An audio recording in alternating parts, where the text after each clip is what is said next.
Go. I'm Olivia Gordon, and this is my speech on the history of the Broadway musical. There's no business like show business, like no business I know. Next day on your dressing room, they've hung you a star. Let's go on with the show. It's opening night. The crowd murmurs nervously as the overture springs to life. The curtain comes up, and the spotlight falls on you. This is the magical experience few ever get the chance to have. This is the phenomenon where fantasy meets reality. This is Broadway.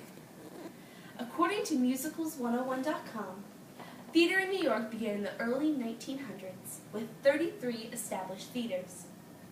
These theaters were inhabited by shows such as Florodora, a primitive British show whose cast only consisted of 12 people, and The Wizard of Oz, a more extravagant production based on the novel of L. Frank Baum. The Roaring Twenties brought two distinct types of musicals, says Talkin' Broadway. The first was the operetta, with its solid melodic flow and contrived storylines. The second was the all-American musical, a light comedy interspersed with musical numbers, characterized by composer and playwright George M. Cohan. Cohan brought some of the biggest hits of the 20s, including The Little Millionaire and The Yankee Prince. As America was in turmoil during the Great Depression, new concepts and controversies were brewing in the Great White Way, says Talkin' Broadway. African Americans were taking Broadway by storm, and shows such as the Gershwins' Porgy and Bess were huge hits.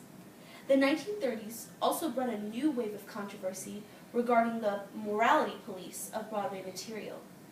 The lines between what is art and what is inappropriate were terribly blurred, as they still are today. Another development of the 30s was a standard of a new theater. Many theaters were equipped with new conveniences, such as multiple dressing rooms, rehearsal theaters, and a lead-shot counterweight system, which allowed curtains to be pulled more easily, and even allowed actors to fly. At this time, operettas were becoming more scarce, and few were successful.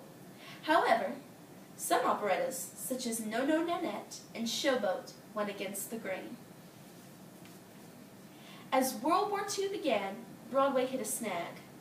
Mapsites.com said that Broadway began to lose its originality and drive. In addition, live theater now had to compete with film and television, which was not an easy task. As a result of these new modes of entertainment, there weren't even enough Broadway productions to fill all the theaters.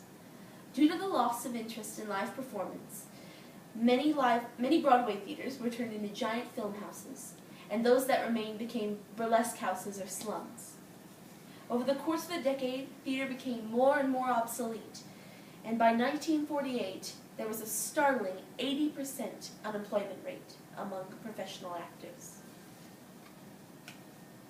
In the doo-wopping 1950s, Broadway re-emerged into pop culture with vivacity and created many of the classic musicals still performed today. Many of these memorable productions were the work of Rodgers and Hammerstein, the dynamic duo behind such classics as The King and I, Flower Drum Song, The Sound of Music, and Cinderella. According to musicals101.com, this era was a time of economic mirth and a time in which many could afford luxury items, such as live theater performances. As Broadway rolled into the 60s, composer Stephen Sondheim created classics such as Hello Dolly, Funny Girl, and Cabaret. The 60s also introduced the rock musical, a genre that would later become more popular, says Wikipedia. As mentioned, the 1970s was known as the rock musical era. According to Wikipedia, rock musicals are plays that include rock music and typically have edgy storylines. Some examples of these are Hair, Jesus Christ Superstar, Godspell, and the Rocky Horror Picture Show. That brings us to the 80s, where Hair was big and Broadway was bigger. This decade brought us the pop opera. Pop operas feature a pop-influenced score, a large cast, and are identified by their notable features, says Wikipedia. The king of the pop opera, Andrew Lloyd Webber, who brought to life shows such as Cats, Evita, and Phantom of the Opera. During the 90s, attendance of Broadway shows began to decline due to the rise in ticket prices. Therefore, a show needed to be created that was both relatable to young audiences and inexpensive, and Rent was just the show for the job. In fact, it was such an instant success that people affectionately called rent heads would wait for hours outside the theater just to enter the lottery for tickets. And now here we are in 2012. Nowadays, just like in the 20s, there seem to be two different types of musicals on Broadway. One is the revival, or giving new life to an older show. Some examples are Fiddler on the Roof, A Chorus Line, South Pacific, and Grease. The other type of musical prevalent today is one based on popular film or literature, such as The Producers, Spamalot, Hairspray, The Color Purple, and Wicked. In fact, I have a program here from Wicked, which I was lucky enough to see in New York about a month ago.